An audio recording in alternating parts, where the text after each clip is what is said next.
परिवार में जन्म लेने के बाद किसी शिक्षा की आवश्यकता नहीं है। किसान की स्थिति क्या है वो हमारे दिल में है, दिमाग में है, उसकी दिक्कत समझते हैं और सब कुछ करेंगे। ये कृषक पुत्र आपको पूरा आश्वासन देता है कि किसान के लिए कर्तव्य पथ पर चलता रहूंगा, बेरोक टोक चलता रहूंगा। कोई चाहे कुछ भी बयान दे, उसका मेरे पर कोई असर नहीं होगा। किसान से मिलने के लिए, किसान के हालात ठीक करने के लिए मुझे किसी की इजाजत की आवश्यकता नहीं है। यह मेरा संवैधानिक धर्म है, मेरा कर्तव्य है और इसी के तहत मैं मालपुरा गया। वहां संस्थान है किसान से जुड़ा हुआ। मैं जोधपुर गया, किसान से जुड़ा हुआ। मैं Indian council of agriculture research के कन्वोकेशन में गया, भरतपुर में संस्थान में गया, मैं बीकानेर गया, मूंगफली की एक बहुत बड़ी संस्थान है, मैं गुढ़ा मालिनी गया। इन सब जगह इसलिए गया कि ये किसान के विकास से जुड़ी हुई है, किसान की उन्नति से जुड़ी हुई है। थोड़ी मन में पीड़ा होती है कि जब इस तरीके का काम मैं कर रहा हूं तो कुछ लोगों को आपत्ति क्यों है, परेशानी किस बात की है। किसान का हित साधना हम सबका कर्तव्य है। भारत की अर्थव्यवस्था की सबसे मजबूत रीढ़ की हड्डी है तो किसान है। किसान अन्नदाता है। आपके यहां केंद्रीय कृषि राज्य मंत्री कैलाश चौधरी जी साधु वाक्य सही मन से किसान के काम के लिए लगे हुए हैं, पूरे देश में लगे हुए हैं, कर्तव्य निष्ठा से लगे हुए हैं। और राजस्थान के लिए तो मोटे अनाज का जो अनुसंधान केंद्र है उसको लाने में ये महारत हासिल किया है। इनको एक दायित्व भी मैंने दिया है कि राजस्थान में मूंगफली बहुत अच्छी होती है, देश में हम 2 नंबर पर हैं। 20% मूंगफली राजस्थान की है, इसकी ब्रांडिंग कर दो, राजस्थान मूंगफली, बीकानेर मूंगफली, दुनिया में नाम होगा। भाई निहाल चंद जी, 1989 में मैं लोकसभा का सदस्य रहा, मैं 16 महीने रहा। निहाल चंद जी लोकसभा में 27 साल से। अब अंदाजा लगाइए कहां मेरे 16 महीने और कहां महानुभाव के 27 महीने। 27 साल, महीने नहीं, 27 इयर्स। मेरे 1 महीने और इनके 1.5 साल। जरूर इनका जुड़ाव जनता से गहरा है, नाता मजबूत है। अब मोटा अनाज खाते होंगे, ये मोटे अनाज का करिश्मा है। भाई राम प्रताप कासनिया जी, इन्होंने मेरी क्लास ले ली। 93 से 98 तक मैं विधायक था। अब निश्चित रूप से 93 में मैं 30 साल यह तो था ही। 2023 के मुकाबले 1993 में 30 साल था। बोले आप थोड़े उम्र वाले हो गए हो, जैसे कुछ जवानी बैठे। उम्र का असर सभी पर पड़ता है, पर इस कृषक पुत्र पर थोड़ा कम पड़ा है और कृष्णिया जी पर तो लगता बिल्कुल नहीं पड़ा है। डायरेक्टर केसी साहू ने बहुत कुछ बता दिया, एक एक शब्द में सुन रहा था। बदलाव का केंद्र है, गहराई से सोच है, नतीजे निश्चित रूप से आएंगे। आखिर संस्थान 6000 हेक्टेयर से ज्यादा है, 5500 हेक्टेयर तो कृषि योग्य है। ये राजस्थान का केंद्र देश और दुनिया के लिए बदलाव का बड़ा केंद्र होना चाहिए। मेरी कामना है, it is my expectation, it should be epicentre, nerve centre of agriculture research development, और it must catalyse revolutionary positive change.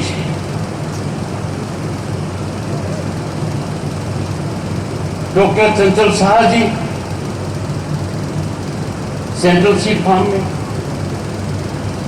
और सीड कमजोर होगी तो आगे मुश्किल आएगी।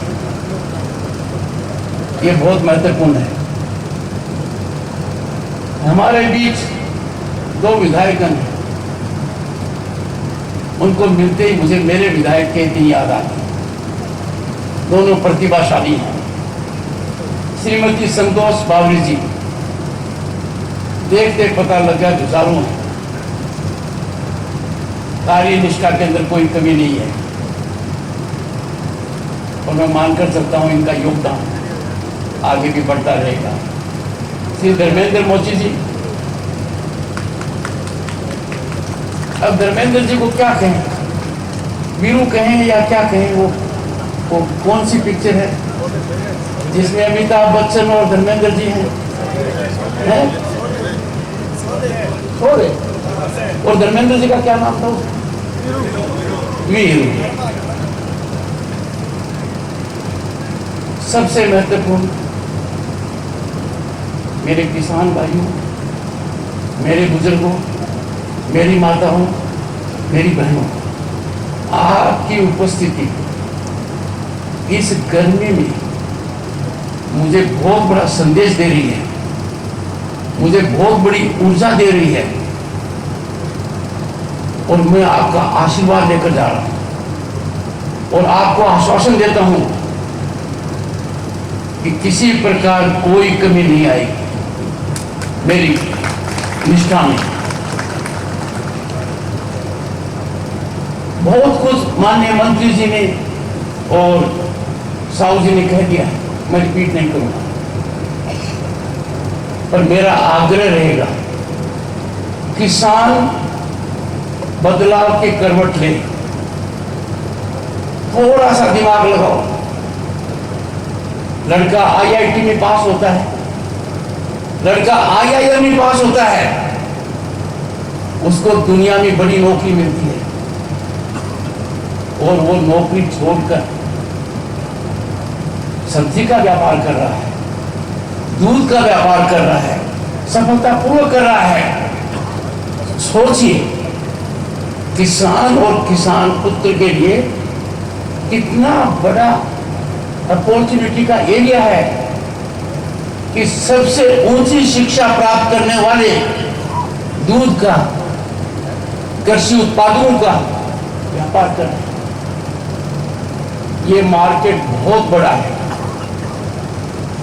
कृषि उत्पादकों का मार्केट सबसे बड़ा मार्केट है, और किसान की हिस्सेदारी उसमें अब तक ठीक नहीं है।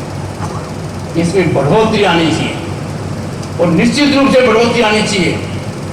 आई विल अर्ज and request younger members of farmers families, B innovative, think out of the box. आपको इस व्यापार पर अपना अधिकार जमाना है, आपको निर्यात पर अधिकार जमाना है। यदि अगर देश के अंदर आयात होता है किसान के से जुड़े हुए किसी मामले का, आपको प्रमुख भूमिका निभानी पड़ती है, और यह काम आपको करना है। मुझे थोड़ा झटका लगा, किसी ने कहा कि हम तो ट्रैक्टर को 10 साल बाद ही चलाएंगे। पहली बात, कानून का विरोध क्यों कर रहे हो? नहीं करना चाहिए। और दूसरी बात ज्यादा महत्वपूर्ण है, नया ट्रैक्टर, नई टेक्निक, नई तकनीकी और सस्ता पड़ता है। ट्रैक्टर सब्सिडाइज है। मैं मेरे किसान भाइयों से आग्रह करूंगा, उनको टेक्नोलॉजी का पूरा फायदा उठाना चाहिए। आज के दिन यदि आप देखेंगे कि आपके उत्पादक की यदि अगर क्वालिटी बढ़ती है, उसका मूल्य कई गुना होता है। पर आप तक फायदा तब आएगा जब उत्पादन के अंदर आपकी भागीदारी हो, उसकी मार्केटिंग में भी हो, उसके निर्यात में भी हो और आयात की आवश्यकता तो उसमें भी हो। हमारे बच्चों में आज के दिन किसी प्रतिभा की कोई कमी नहीं है, सिर्फ एक सोच है। अब ये सोच हमें बदलना चाहिए।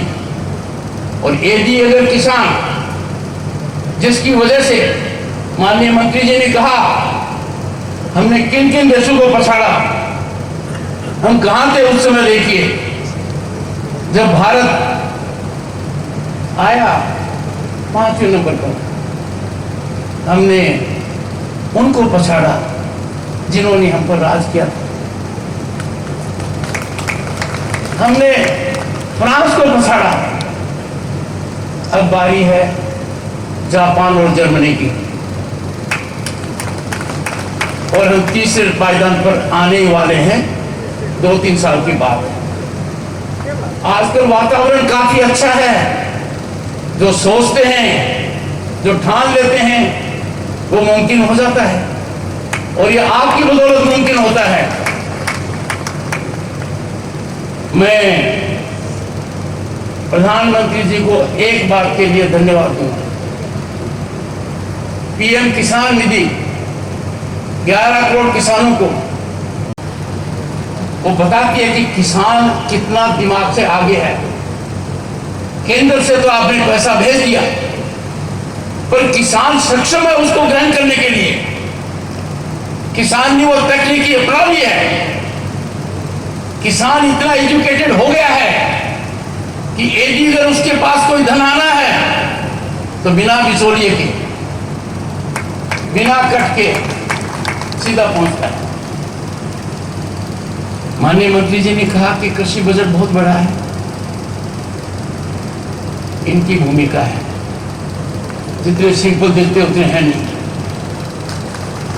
किसान के लिए झगड़े तक पहुंच जाते हैं, झगड़े तक।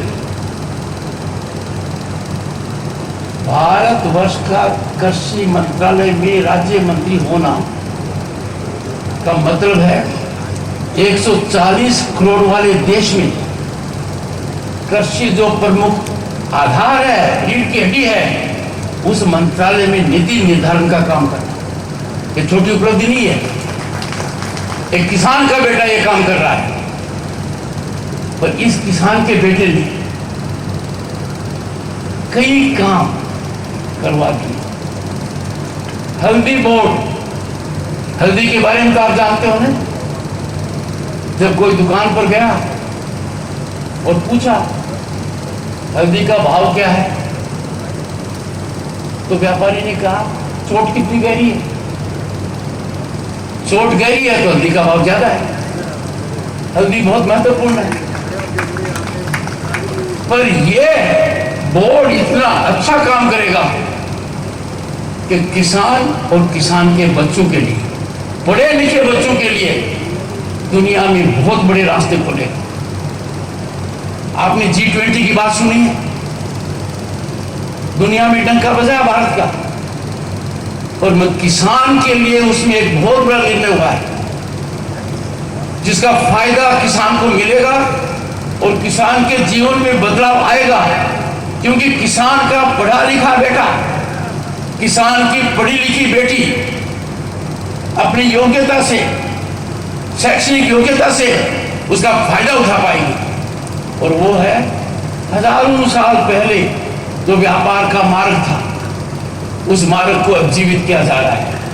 भारत, मिडिल ईस्ट और यूरोप इकोनॉमिक कॉरिडोर, और इसका सबसे ज्यादा असर एग्रीकल्चर प्रोड्यूस पर पड़ेगा। मैं बहुत ज्यादा समय नहीं लेना चाहता, मैं सिर्फ इतना कहूंगा, किसान सोचे, बदलाव का केंद्र बिंदु बने, किसान कृषि उत्पादों के व्यापार पर अपना यथाउचित स्थान बनाए, किसान कृषि के रिसर्च एंड डेवलपमेंट का केंद्र बने और निर्यात में हमारे बच्चे और बच्चियां प्रमुख भूमिकाएं निभाएं। एक बार फिर आप लोगों ने इस धूप के अंदर इतना समय दिया, ये मैं आशीर्वाद रूप ले जा रहा हूं। पर एक बात समाप्त करने से पहले कहूंगा, जब गांव में पढ़ाई 5वीं क्लास तक की थी और 6ठी क्लास के लिए हम 7 किलोमीटर जाते थे, और जब मॉर्निंग क्लासेस होती थी तो जब हम वापस आते थे तो सूरज देवता प्रकाश ठाकुर होते थे। जहां भी पेड़ दिखता था हम थोड़ा सांस ले लेते थे, पांव जलते थे। जहां भी गोबर दिखता था उसमें पांव देते थे ताकि कुछ ठंडक महसूस होगी। ये मेरे जीवन की कहानी है। आप मानकर चलिए, सरकार हर स्तर पर किसान के बदलाव के लिए समर्पित है और आपका सिपाही वहां पर कार्यरत है, कोई कसर बाकी नहीं रहेगी। बहुत बहुत धन्यवाद, नमस्कार, जय भारत। माननीय उपराष्ट्रपति जी का बहुत बहुत धन्यवाद। आपका मार्गदर्शन हम सभी के लिए हमेशा प्रेरणादायी है।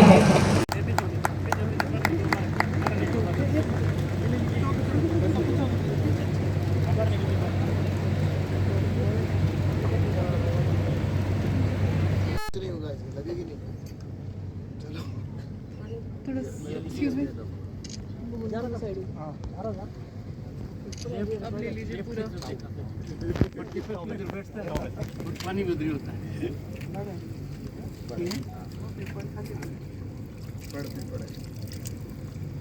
हम बताते हुए बहुत हर्ष महसूस कर रहे हैं कि माननीय उपराष्ट्रपति जी महामहिम